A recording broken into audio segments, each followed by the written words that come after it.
Samantala, suportado po ng mga residente sa tatlong barangay sa San Fernando City, La Union ang ipinapatayong Seawall na may baywalk sa may baywalk area.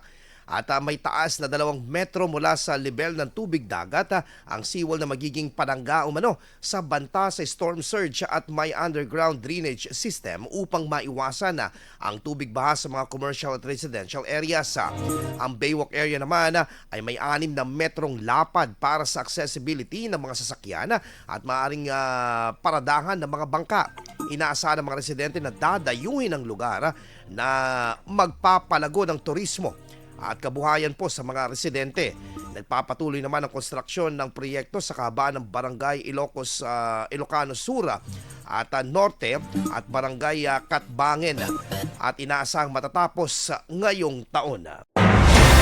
IFM News. IFM News. IFM.